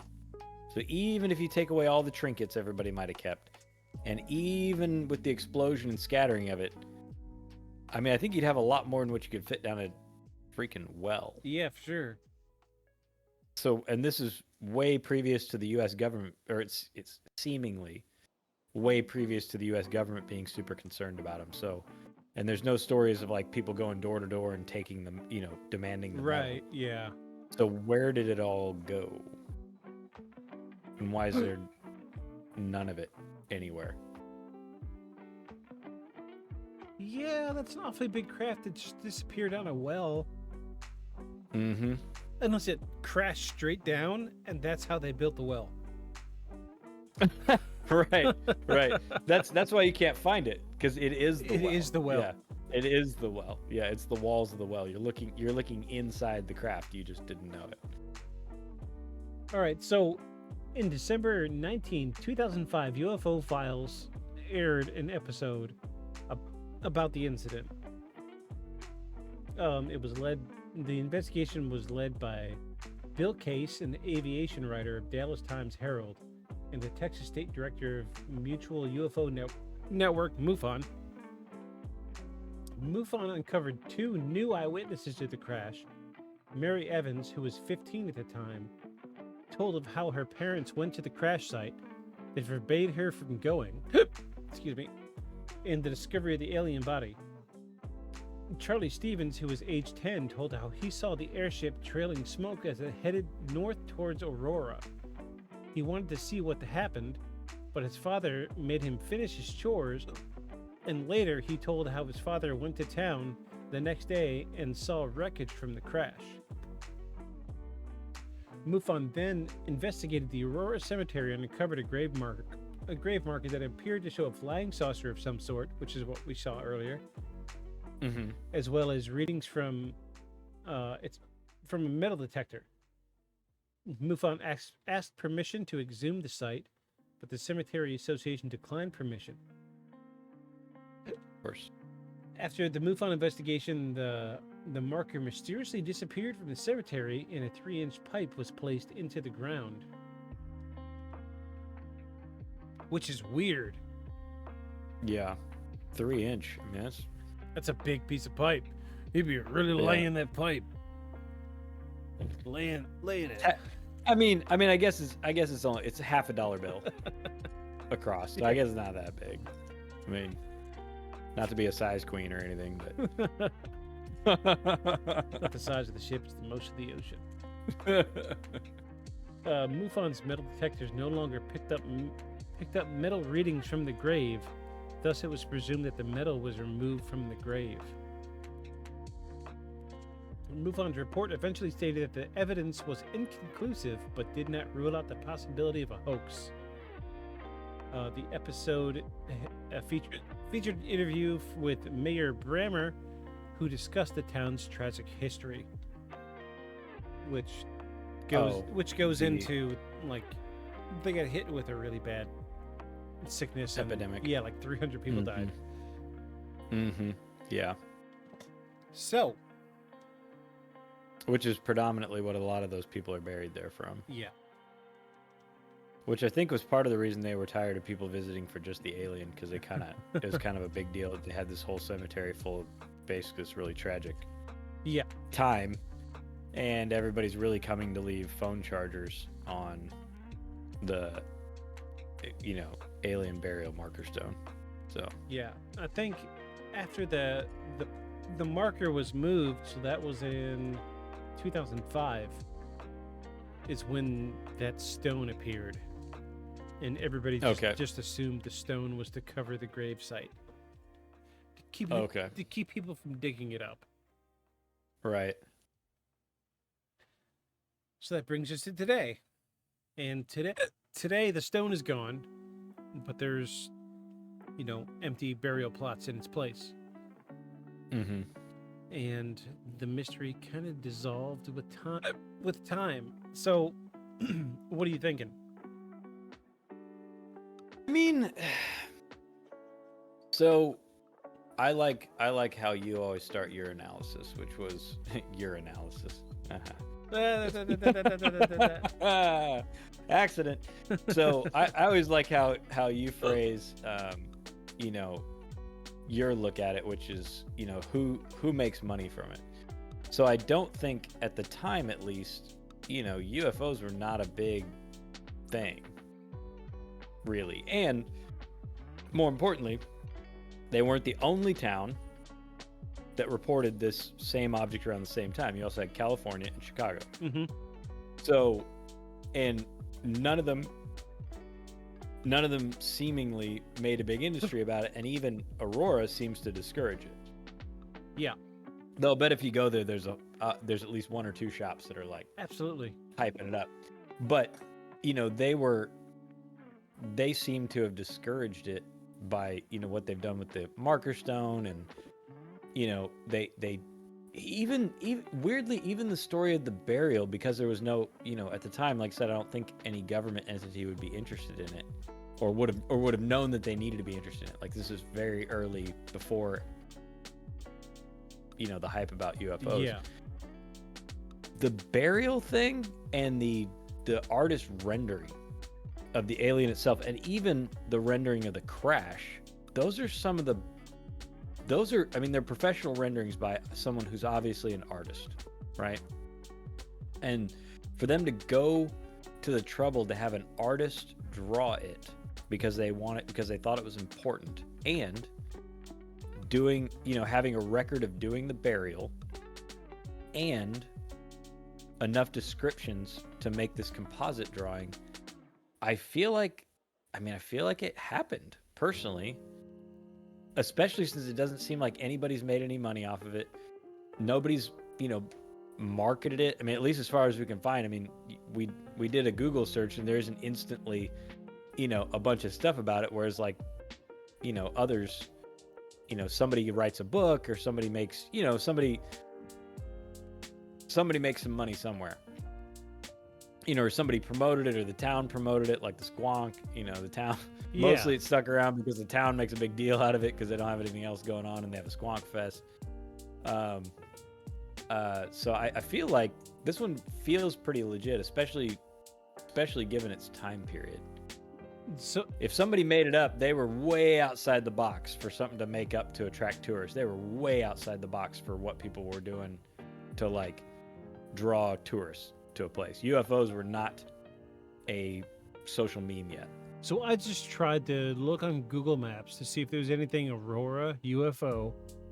Nothing came up. Nothing. Yeah. So, let's check the first box. Who's making money? Nobody's making money. Yeah, seemingly no one. I would think there'd be tours or something if somebody was trying to keep it going for money, right? All we got was a state marker, which, Right. state money went towards the marker, and all you got was a sentence. So, Yeah, nothing. I'm gonna say that this really happened. Yeah, I feel like it has at least all the hallmarks of being something legit. Yeah. Even it's sort of haphazardish, accountings. Because we covered the Stanley Hotel, Yeah. right? And they do a lot to promote the ghosty thing in their hotel. Yeah. They do a lot. In fact, if you search Stanley Hotel, like it's the first things that come up. Not even Stanley Hotel ghost, just search Stanley Hotel and you get ghost stuff. Yeah. They've spent a lot of time promoting it based on very little and mostly based off of Stephen King saying he had a weird experience there. Yeah.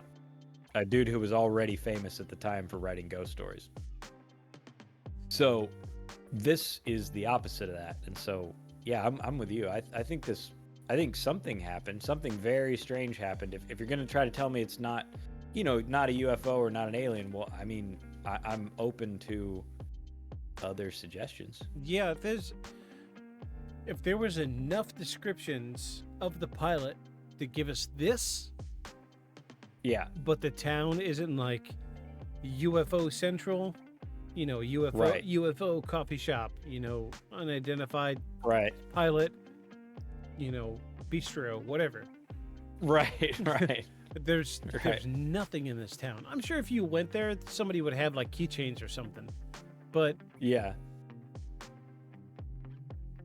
this just feels to me like it really happened. Yeah, this is the artist rendering and the drawing of the ship crashing, especially since it resembles the Tic Tacs that are, as far as UFOs, really well documented by military pilots. Yeah. Like really well documented. Like good video in multiple wavelengths, both in visual light and non-visual light. Like, a lot of, geolocation, like a lot of stuff. It looks just like that. Yeah. It looks just like those. So, I feel like this is one that's good. And it seems like the old ones are usually the good ones because it's previous to people realizing you can make a lot of money on being a UFO town. Yeah. Or being in the newspaper for being a UFO person. They didn't even have a first-hand account by the judge whose home he crashed into. Yeah. Just that he did. But the judge didn't offer any sort of, or at least he wasn't quoted. Right.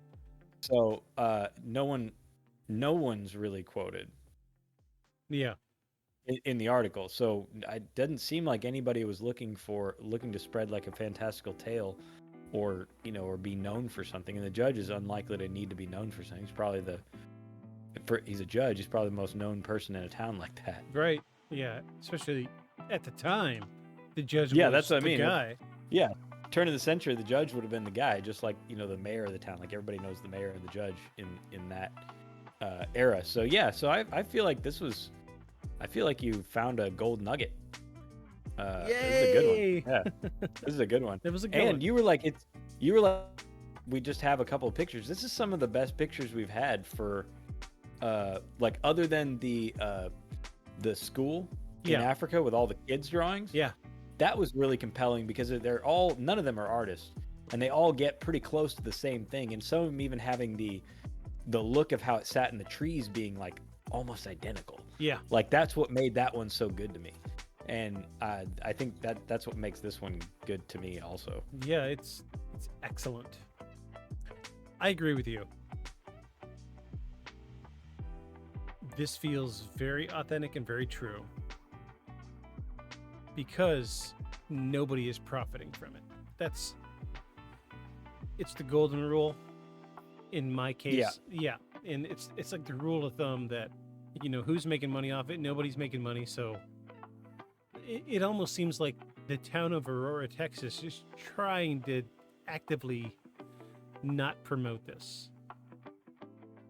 No, it reminds me of that incident in Vegas where the folks said that an alien landed in their backyard. Yeah.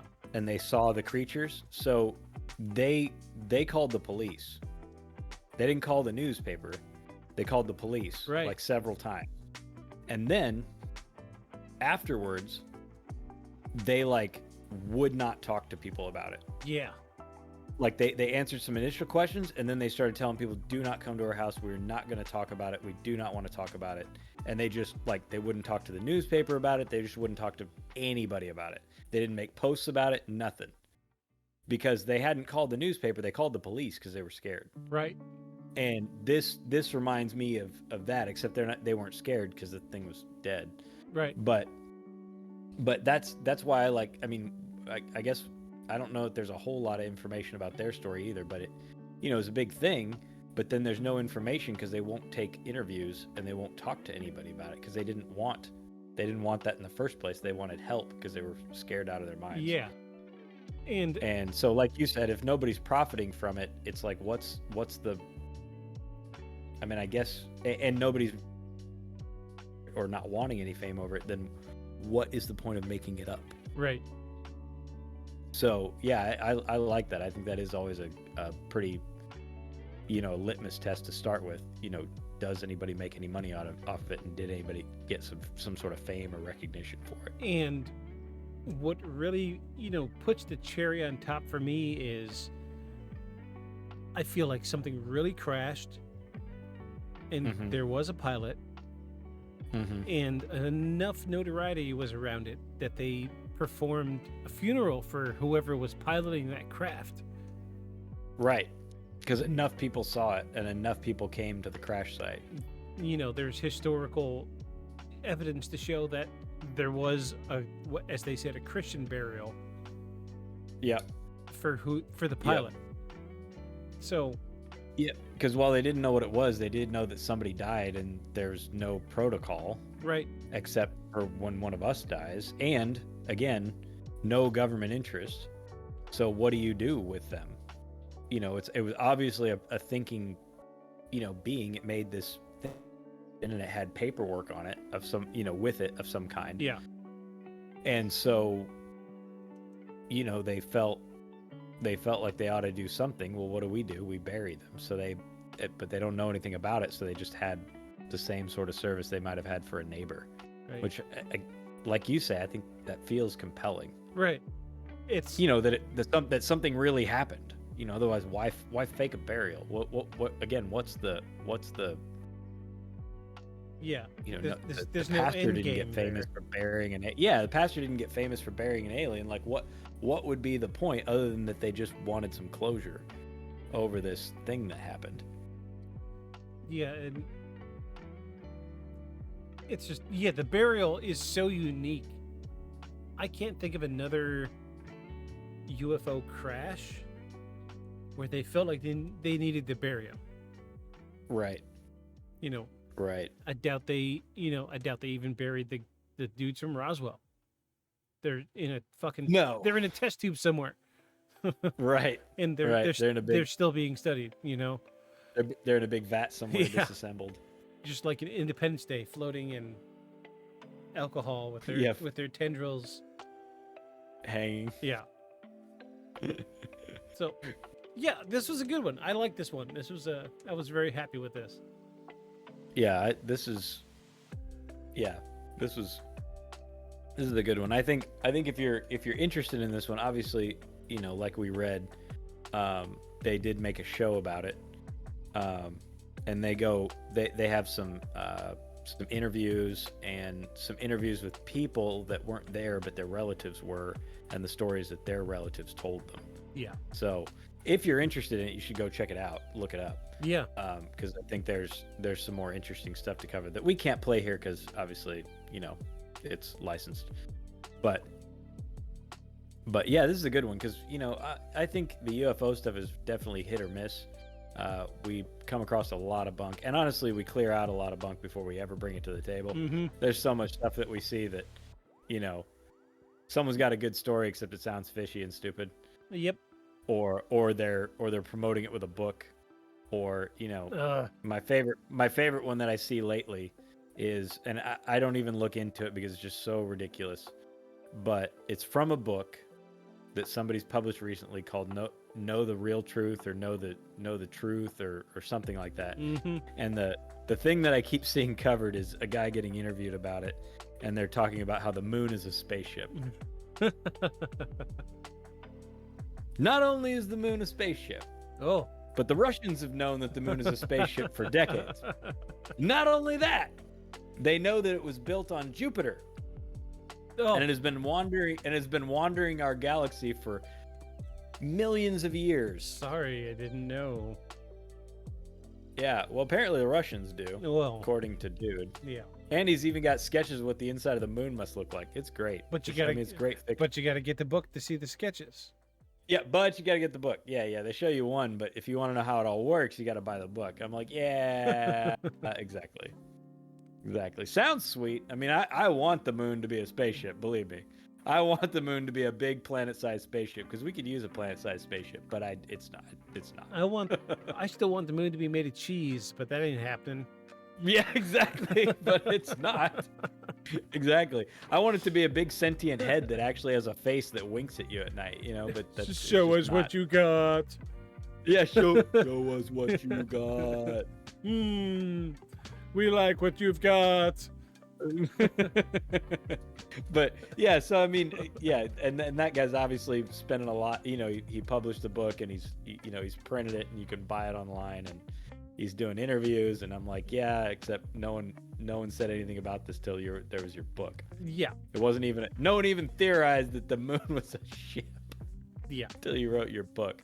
So, yeah, that's the kind of stuff that we come across that we do not cover, other than to mention it. Other than to mention it as an example, which is why I'm not going to say the guy's name, or other than what I think the book was called. But if you look into UFO stuff at the moment and you are on Instagram, I promise you it has come across your feed. Yeah, because he is pushing it, pushing it, promoting it.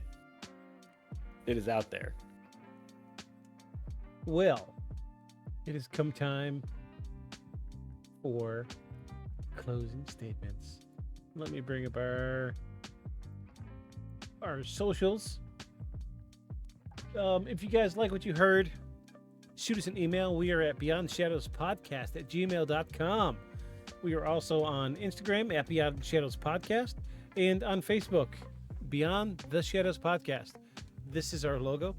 It's everywhere. Everything we do has this logo in front of it. I say again, if you find something on like TikTok, Instagram, Facebook, whatever, shoot it to us. We will talk about it on our rapid fire episode. We still got 2 or 3 weeks before that comes up again, but it's coming. If you send us something, we will talk about it. We will shout you out. Because nobody reaches out to us because we're nobody podcasters, and that's okay. Yes. We're podcasting for fun. Yep. At this point. Paranormal cuss and discuss. Yes, cuss and discuss. For the win. Cuss and discuss for the win. So, it's fine. Just reach out to us. Tell us we're doing good. Tell us we're doing bad. Tell us our camera looks like shit. Tell us you're tired of seeing me in a black light. Whatever. Tell us you like. I mean, I would cheer some hard criticism right now. I mean, I'm just saying. I'd like some attention. The only thing we're getting in the email right now is like reset passwords because I keep forgetting passwords. So that's all we get. And what's worse is I write them all down, and I've emailed you those passwords, but I still forget them. But anyway, what are we planning for next week? I think we have a ghost, paranormal, poltergeist. It'll be ghost paranormal or well, we got 3 options. Okay. Ghosty paranormal stuff, something weird, or cryptid. So there is an option. Now, I don't have a story for this. There's no story, just something weird. Okay. I mentioned to you before, so I have a huge interest in nuclear technology. Okay. And I'm gonna rant here for like 5 minutes. Go, rant. So here's why. I am a huge conservation buff, which might sound weird to you that I'm also super into nuclear technology. Here is the reason. The reason is I appreciate all of the forays into renewable energies. Okay. Great. Except currently, the amount of destruction required to create those technologies is as big of a carbon footprint as what we currently produce with our very efficient gas engines. Now very efficient, not formerly. And all these electric cars, great. You got an electric car. Now we're all just running off of one giant consuming engine called the power plant. Yep. Not predominantly not nuclear. Bill Gates, shout out to Bill Gates. Bill Gates made a company, a new company, right after he gave his billions to the Bill and Melinda Gates Foundation and has solved several world disease problems. He has personally made it his mission to eradicate what is that thing that you get from mosquitoes? Malaria? Malaria, yes. He's made it his world mission to eradicate malaria from the face of the earth. No kidding. That's one of their stated goals of the Bill and Melinda Gates Foundation. Anyway, he made a company and designed from scratch a brand new nuclear reactor. Like, has a working one. Oh. There have been no new nuclear reactors approved for construction in like 50 years in the United States. So all the ones that we have that currently run, which is something like 200 of them across the country, are all 30 or 40 years past their expected use date. Okay. Right. Ancient technology. Yep. And they all have to be monitored constantly. You know, you have to have the control rods in and out, you know, to moderate how much they're actually irradiating the water so it doesn't make an out of control chain reaction and, you know, have a meltdown. Right. His new reactor is based off of electrical potential. Without getting into the physics of it, essentially the way it works is the more electricity it produces, the more resistance there is, right? So then it dials back, not mechanically, with physics, not with moving parts. As it cools down, it gets better conductivity and rates back up, right? So it just stays in this middle area where it hovers, generates electricity, and needs no control rods. Super safe. Not only that, take it one step further because it's Bill Gates. Right. It is made to run on nuclear waste. Even better. So the 70, 80 years of nuclear waste we have piled up, it's made to run on the old nuclear fuel rods that we think we have to store for the next 10,000 years. Yep. His can run for twice as long on a single set of used nuclear rods than the original reactors could run on the fresh rods. But here's what happened. He tried to get it approved to be built in the US, and the US said, no, we're not building any new nuclear reactors. We'd rather keep all of our old stuff. So he said, okay, great. I'll take my company to China. Because who has the biggest carbon footprint in the world? China. Because they're mostly still working off of coal. Yep. And they said, oh, yeah, except you developed it in the U.S. and we're not going to let you sell it to China because we're going to consider that state secrets even though we didn't make it. So also you can't build them there either. So the reason I say that is because his nuclear technology is available today, runs off stuff we've already produced and made, doesn't require new uranium rods to be made. cannot be, can run on in countries who can't, or aren't allowed to make normal propagating rods made for a reactor, and who don't have the technology to, because you can make a much lower grade rod, right? Because his will run that, or ship them our nuclear waste. Yeah. Whatever. Yeah. Something to do with it. That is technology that is ready right now to replace carbon emitting fuels that we normally use. It's ready right now as a stopgap while we develop all of these renewables to be more efficient and actually be able to cover the grid for all your electric cars that you want and all the other electrical devices that only get to be more rather than less. Yep. Here's why I say that. Tell us why. I have this interest in nuclear technology, and Lawrence Livermore Labs, they were the ones who were responsible for gathering all the data on all of our atmospheric nuclear tests, meaning nuclear tests done above ground in the atmosphere. You know, whether that was on the ground, on a tower, over the ocean, whatever. Doesn't matter. It's all atmospheric tests. Okay. A guy who was the nuclear weapons specialist for Lawrence Livermore Labs, I think he's in his 70s now, pioneered a whole project to take all this old film, which was the only data collection that they had, take all this old film, refurbish it, record it on a new film that's not irradiated, because a lot of that stuff, some of that stuff is still hot, by the way. Put it on new film that's not. And he has put it all over YouTube.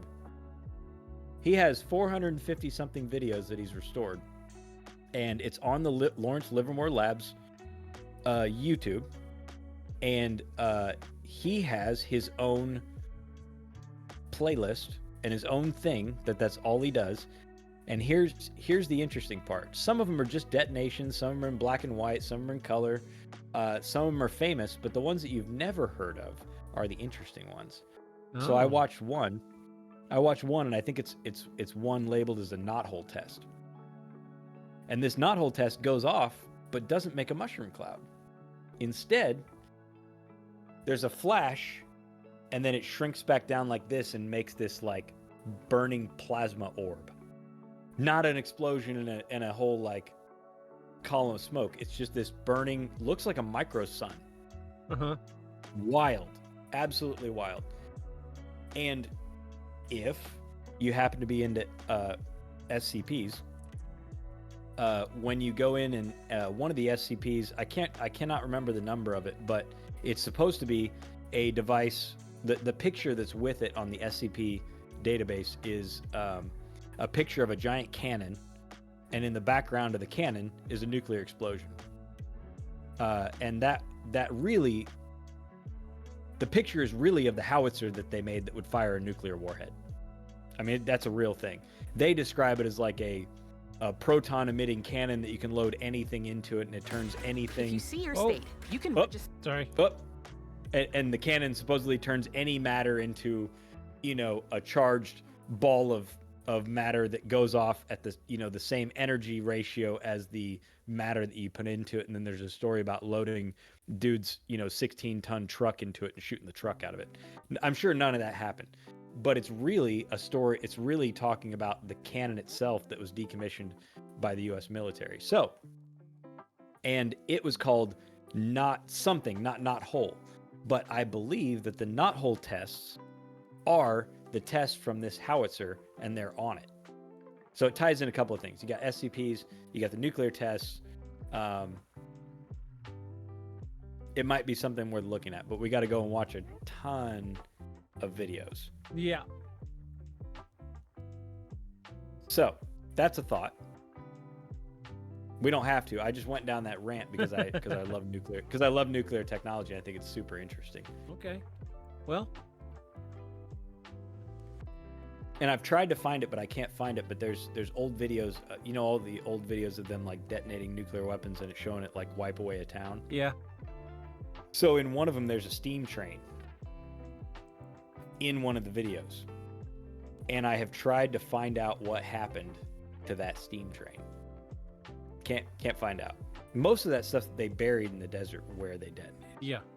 but I've tried to find out what happened to that steam train. And I can't find it. Because iron does weird things when you irradiate it. Lots of weird things. Okay. For instance, something you get in a nuclear meltdown in a more modern reactor, they have the inside of it covered in zirconium. Right? As in like qubit zirconium. Yeah. When they melt down, they make a fluid diamond. Or diamond-like thing, Right. cubic zirconium. But instead of being like, growing as a crystal, it's a fluid liquid crystal. And whenever it hardens into the equivalent of like you ever heard of a Newton drop? Yeah. Okay, so like where you melt glass and drop it into water, Yeah. and then it makes a tail. Well, when you try to crush a Newton drop in like a hydraulic press, it dents the metal. It doesn't break until you snap the little tail, and then it explodes into pieces. Yeah. So this would be a diamond version of a Newton drop. Interesting. But you need a reactor meltdown to make one. Oh, well. I mean, that's all. Oh, That's all. No big deal. No big deal. So, let's try. We'll see what comes up next week. We'll leave it a mystery for next week. How about that? Sounds good. I mean, we got options. That's my point. We've got options. I got options. We got options. I got hoes. Or options. Or options. So, again, if you guys want to reach out to us about anything we've said tonight, reach out to us at beyondshadowspodcast@gmail.com, Instagram at Beyond Shadows Podcast, and Facebook, Beyond the Shadows Podcast. Look for our logo. If you've been listening this long, you know what our logo looks like. Thank you to people on YouTube. You guys have been our big... you guys are our community. We've got more traction on YouTube than we have on Spotify. I think our numbers are triple on YouTube than we are on Spotify. Oh yeah, easily. So, Easily, and we noticed that you keep coming back, which we really appreciate. Yeah, we've noticed the last couple episodes some organic views, some people that don't usually come around. Hey, thanks for watching. We appreciate it. We carve out this time out of our week. We're grown adults and we've got full-time jobs, and we should be in bed at a normal hour, but we're not, because we want to stay up every week and record this. As soon as I get off here, my ass is going to bed. Same. Same. So, we appreciate everybody that comes around every week and listens. So, thanks, and shout out to my warriors still working out there at Walmart. Keep fighting a good fight, stocking those shelves. And All our Walmart. our wall Martians, yeah. So, thanks everybody that keeps listening, keeps coming back. We're going to keep doing what we do. So we're glad that you don't have to say it, but we know that you guys appreciate what we're doing. Do you have anything you want to add before we cut out of here?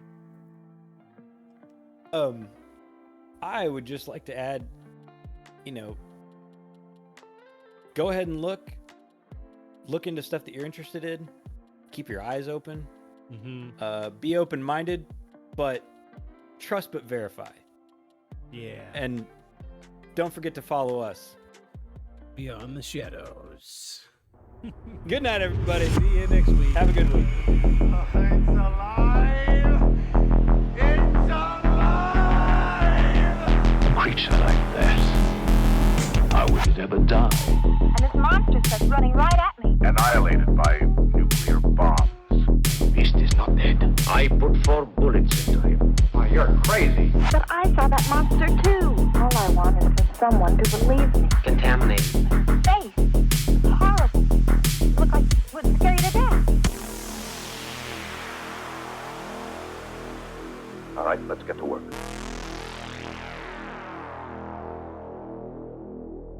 Beyond the shadows.